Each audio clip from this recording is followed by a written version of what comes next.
Hello, Leathercrafters. Today I'd like to share with you a few things about this little card wallet I just made. Kind of a simple design, real simple.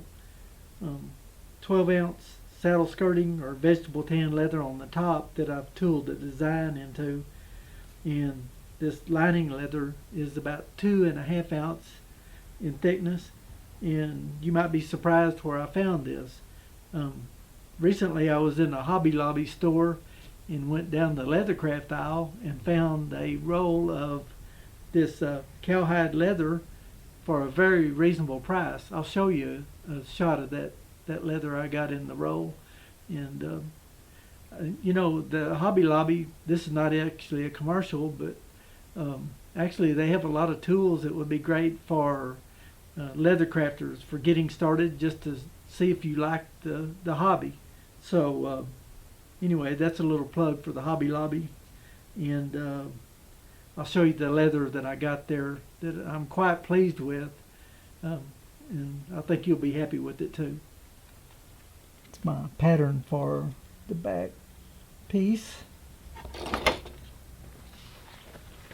Here's a piece of leather that I got at the Hobby Lobby. Here's the wrapper it came in. It was rolled up in here. I'm sure the price will vary from store to store. Cowhide leather and brown, 45-inch roll. It's a 3-pound roll, and that's what that looks like. And I just felt like it was quite a fine. These were also in the roll, so I actually got 4 pieces. Great for lining projects, or you could make little lightweight items out of that. I'm using it for my pouch on my wallet I'm making. As you can see, I think that's a bargain. Didn't have to pay any shipping, just picked it up at the store. So I've made a couple pockets here. What I'll do is lay my pattern down here, and I've got an ink pen right here, and I can mark around my pattern.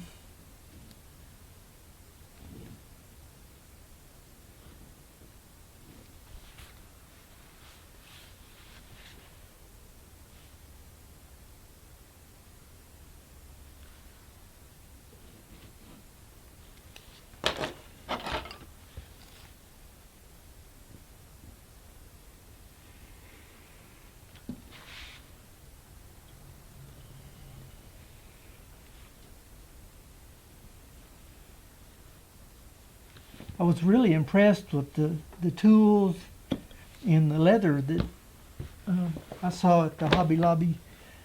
Um, Great for beginners. Just to test the waters and see if you like working with leather.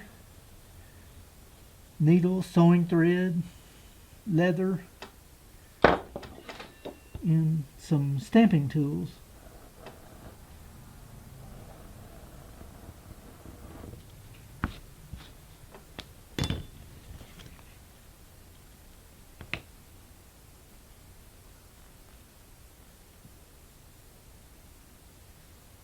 What took me to always stop in the Hobby Lobby when I'm over at Sherman, Texas, to get drawing pencils and erasers, and just get a kick out of walking around and checking out what they got. Now I will put a light coat of glue around the edge and a light coat here just to stick it so I can hand sew. Just like this, kind of a pop stitch, and I've got that. I scribed the real light line at 7/32 in, and actually used that same measurement to mark my stitches. And as you can see, I skipped a stitch. It's kind of a saddle maker's pop stitch. A lot of times it'll be used on the cantle of a saddle. So I've got enough room in here to put 2 or 3 cards and a little cash in there. It's kind of a very minimal kind of a wallet. This is my other wallet. It's pretty thick, like kind of a going to town wallet, you want to travel light, that's just perfect for that. The top side of this card wallet measures 2 3/4 by 3 3/4, and I've got it slightly dog-eared on the corners. I've got this old paintbrush that I use for putting the glue around the edge.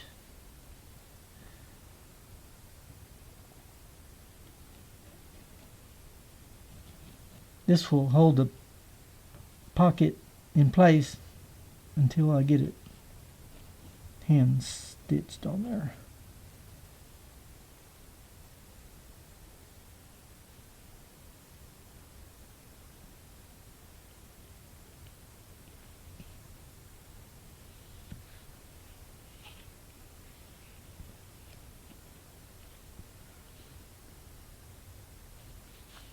As you'll notice, I've got it, the bottom piece overlapped. After it's stitched, I'll come back and trim that off.